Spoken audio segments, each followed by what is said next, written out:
Let's dive right into the cold ocean waters to get to know one of its most adorable and smartest creatures, the sea otter. Now, you look at them and you'd think they are absolute masters of their environment. But the story of how they start their lives? Well, that's a whole different story.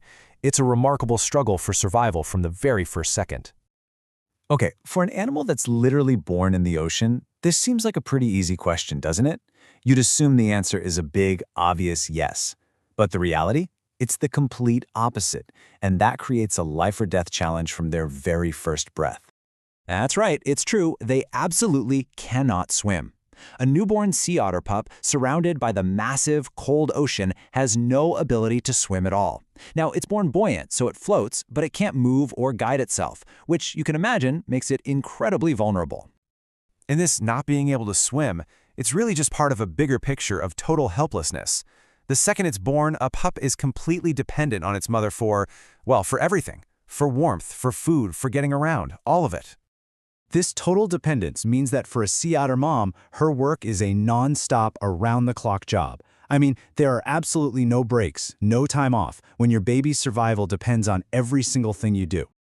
So, what does this 24/7 care actually look like? Well, the mother pretty much becomes a living, breathing raft. As she floats on her back, she carries her pup everywhere, resting it right on her chest and stomach to keep it safe, warm, and out of that freezing water. And here's where it gets tricky. This creates a huge problem. See, to make enough rich milk for the pup and to keep her own body warm, the mom needs a ton of calories. That means she has to dive for food constantly. But how in the world can she do that when her baby can't swim and can't be left alone in the open ocean?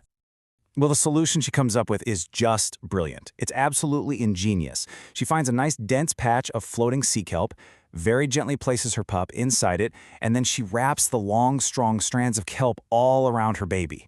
It creates this secure, natural anchor that we call the kelp cradle. You know, this whole behavior is just such a powerful reminder of a universal instinct. Think about it. A human mother might put her baby in a cradle to keep it safe while she takes care of other things. The sea otter mom, she does the exact same thing, just with kelp. It's a really beautiful parallel, isn't it?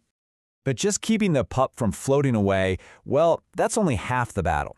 There is another daily ritual that is just as critical for survival out there in the freezing ocean.